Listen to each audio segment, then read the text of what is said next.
And some more stories. I was committing slow suicide because I didn't know how to relax.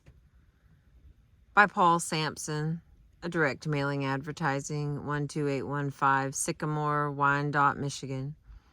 Up to 6 months ago, I was rushing through life in high gear. I was always tense, never relaxed. I arrived home from work every night, worried and exhausted from nervous fatigue. Why?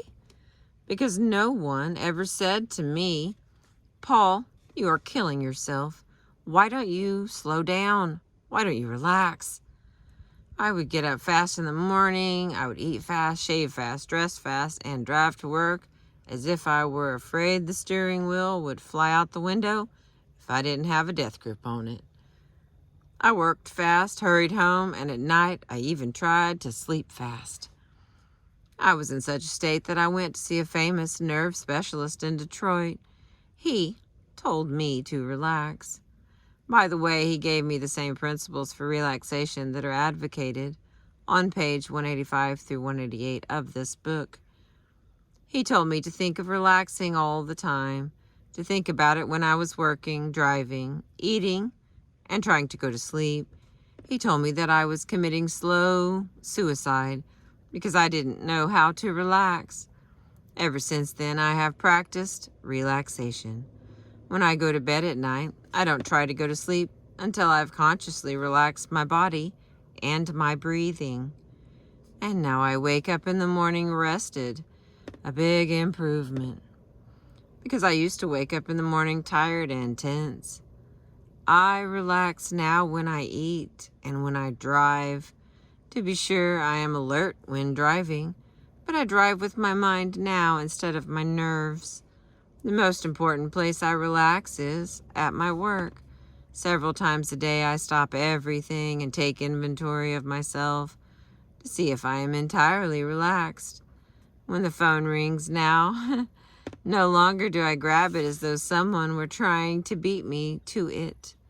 And when someone is talking to me, I'm as relaxed as a sleeping baby. The result? Life is much more pleasant and enjoyable, and I'm completely free of nervous fatigue and nervous worry.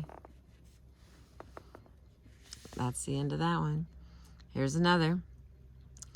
A real miracle happened to me by Mrs. John Berger, 3940 Colorado Avenue, Minneapolis, Minnesota.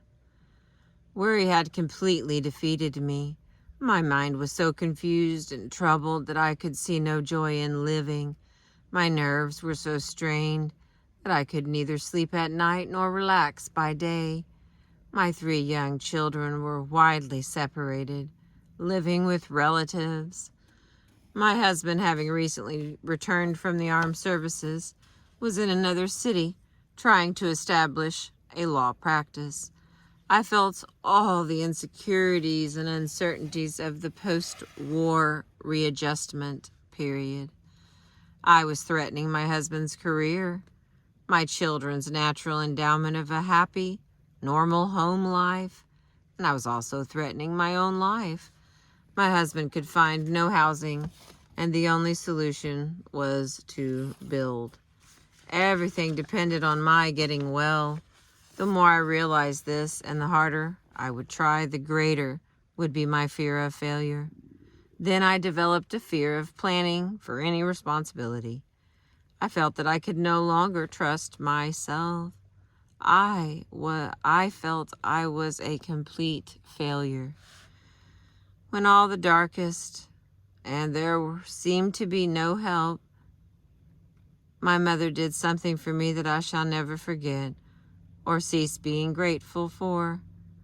She shocked me into fighting back. She upbraided me for giving in and for losing control of my nerves and my mind. She challenged me to get up out of bed and fight for all I had. She said I was giving in to the situation, fearing it instead of facing it, running away from life instead of living it. So I did start fighting from that day on. That very weekend, I told my parents they could go home because I was going to take over. and I did what seemed impossible at the time. I was left alone to care for my 2 younger children. I slept well. I began to eat better, and my spirits began to improve.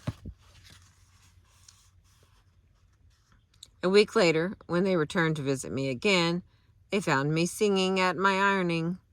I had a sense of well-being because I had begun to fight a battle, and I was winning. I shall never forget this lesson. If a situation seems insurmountable, face it. Start fighting. Don't give in. From that time on, I forced myself to work and lost myself in my work.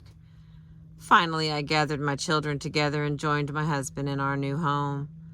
I resolved that I would become well enough to give my lovely family a strong, happy mother. I became engrossed with plans for our home. Plans for my children, plans for my husband, plans for everything except for me. I became too busy to think of myself, and it was then that the real miracle happened.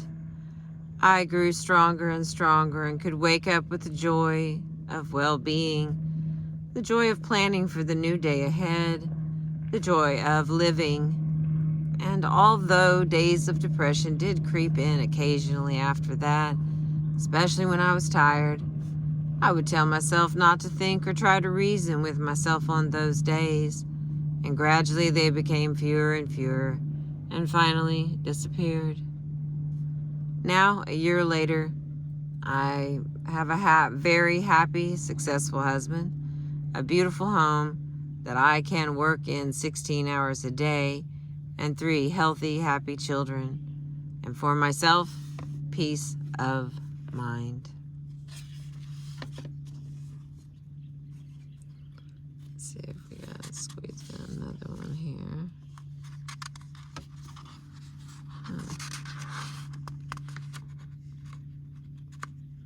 Don't always get to hear all the chapters turning.